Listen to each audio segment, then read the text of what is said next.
So today's video is about the bow and all the stuff that you want to know about it when you first start using it, other than the bow hold. I've already made a video on that, so you can check that out. I would actually check that out first. But yeah, I want to start out just kind of explaining how the bow works. So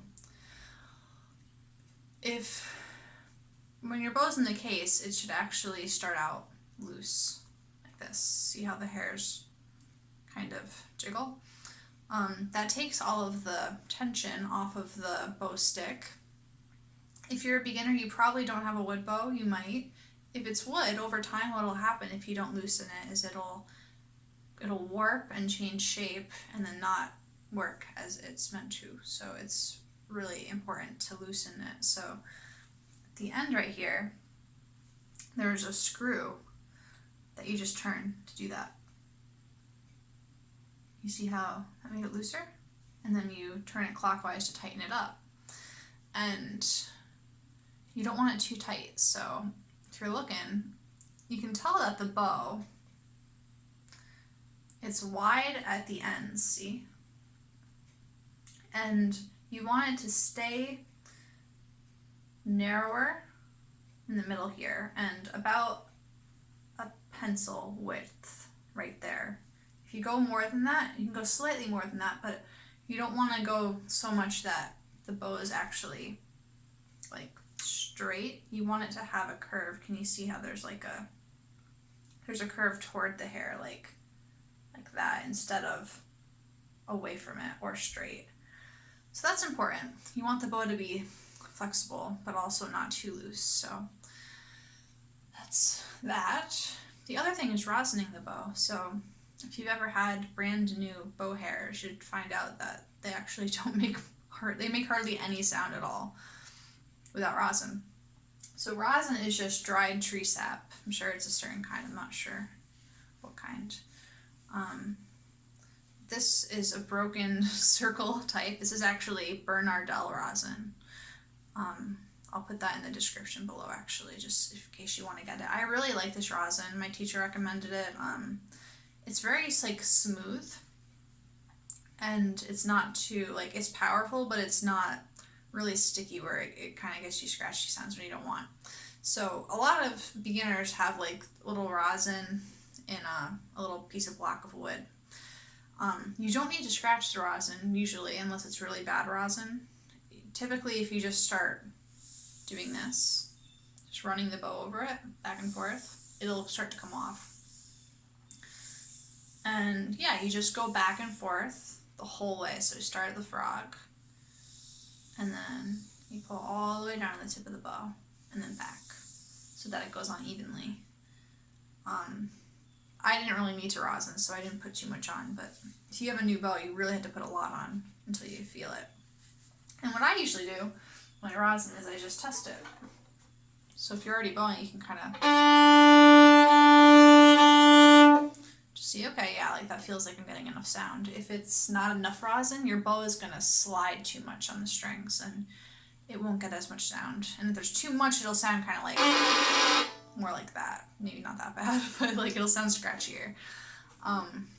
So yeah, those are just like the two things that you want to know about the bow so that you don't, have any problems there. So in this video, I'm going to make another video. This is part one of like the bowing videos. I'm just talking about really basic stuff to get you started. So when you first start bowing, other than the bow hold, which is really important, the most important thing is learning to bow in the right direction. So if you look right now, my bow is really straight. The word parallel, not all kids know what that means, but basically, you see the bridge? The bridge is this piece right here. You want the bow to be parallel to the bridge, so nice and straight. This would be not parallel, this would be crooked. If it's crooked, it's not going to get the sound you want. It's going to sound more like it's going to be slipping on the string because it doesn't grip it the right way. But if it's parallel,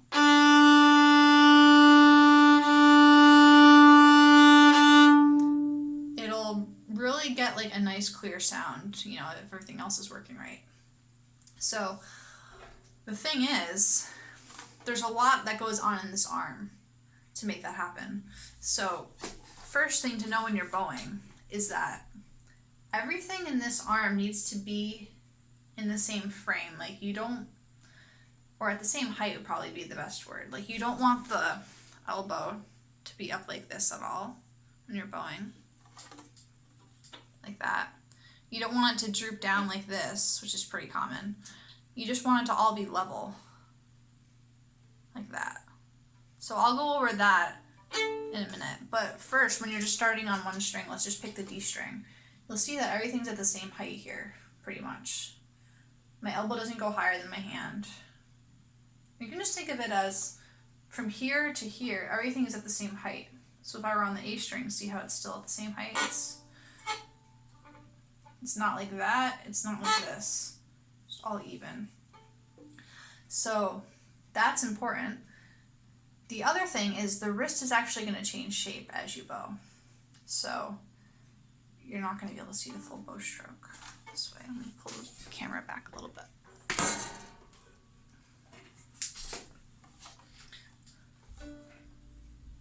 So if you see, I'm right here. When I'm at the beginning of the bow, my wrist is actually bent. Then as I pull, the wrist goes straight, and then it bends the other way when I get to the tip of the bow like that. So back up.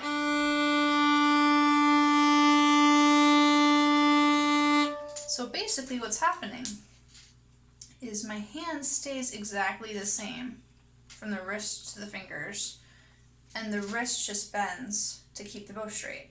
If your wrist stays in the same position, you get the crooked thing like that, and you get it here. So bending the wrist is really what keeps the bow nice and straight.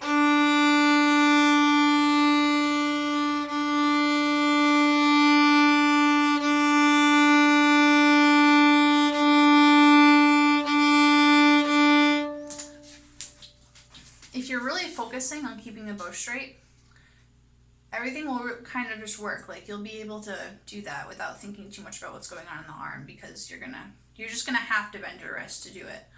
And that kind of brings up the second point. Like you really can't see it so well from here if you're looking at it like this. You can kind of see, but if your bow's a little bit crooked, you definitely can't tell. So practicing in front of a mirror is really good when you're doing bowing in the beginning. Just literally don't even look at your violin. Look at yourself in the mirror and position your violin like this so that you can see the bridge like that. If you're like that, you're not going to be able to see it. You have to be like that so you can see the parallel. See, if I'm like here, you can't really tell, or even there. So you got to position your violin facing the mirror, kind of like I'm facing in the video, you know, like this. This is what you should see when you practice. And you'll notice you'll kind of probably go a little bit like that way, and then you'll go, okay, wait a minute, and then you'll pull back to straighten out. That kind of thing. And as you do these full bows, you're going to start to learn exactly what you need to do to keep the bow straight. Your arm's going to start to remember what it's like. So that would be what I would suggest in the beginning for learning full bow strokes. You can also practice shorter bow strokes, so you can do like bow strokes in the middle of the bow are easier because the wrist doesn't have to bend much at all, so you can just kind of practice making a sound without having to focus so much on bending the wrist and all that stuff. You can do like little bows here.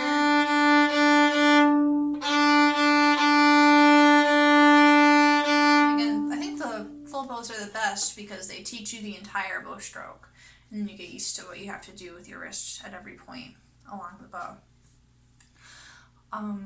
So the last thing I want to say, because most beginners use at least 2 strings when they're first starting. When you change strings, it's kind of important that you understand how that works. So, you know how I was saying, like, the arm needs to be all level with the hand, whatever string it's on? when you change strings, that means that your entire arm is going to lift or lower like that. So it actually comes from the shoulder. If you're on the D string and you want to go to the A string, which is a higher string, you have to lower your arm to do it. A lot of people want to just do this. They only just want to change the hand, and then what ends up happening is the whole shape of the arm changes, and you have to learn to bow in a different frame of your arm, and it's like, it just makes it a lot more complicated. It creates tension in your arm. So whenever you change strings as a beginner, because it's new, you really got to check in and make sure that you're actually adjusting. So say you're playing Twinkle Twinkle Little Star. Now you're going to A string, so just lower the bow, and then you're on the A string. Stop. Raise the arm for the D string.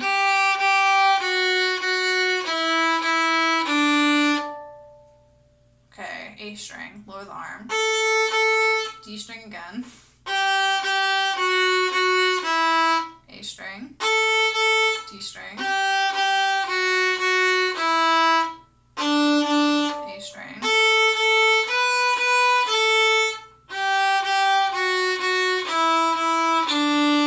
So I'm just going to play the first line again so you can see how it works without me stopping.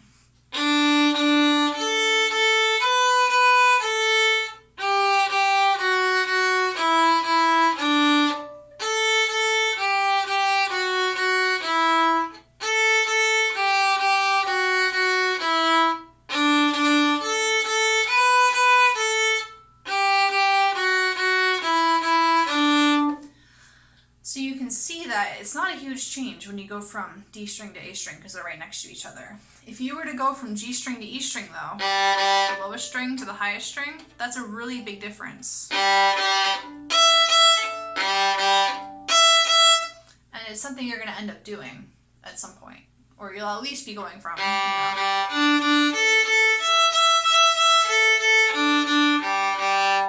So that, what I just did, starting on the low string, doing some bows, and switching to D string, A string, E string, and then going back down that way, it's a really good exercise as long as you're focusing on the height and just kind of adjusting. Because you'll start to get used to doing that, and then you won't have to concentrate on it anymore. You're just going to naturally do it. So those are just like the main things to be aware of when you first start bowing. I mean, I'm going to get into this topic more in the next video, but it really does help to just place your bow in the middle of the fingerboard and the bridge. So if you're over here, it's going to sound really icky. You're not going to know what's happening. If you get too close to the bridge, you can tell that's not the sound we want. So in the middle is a really, really good place to start. But other than that, what I just gave you is just like a really good way to start learning how to use the bow properly. Next video, I'm going to talk about some more detailed stuff. So, alright, I hope that was helpful. See you guys next time.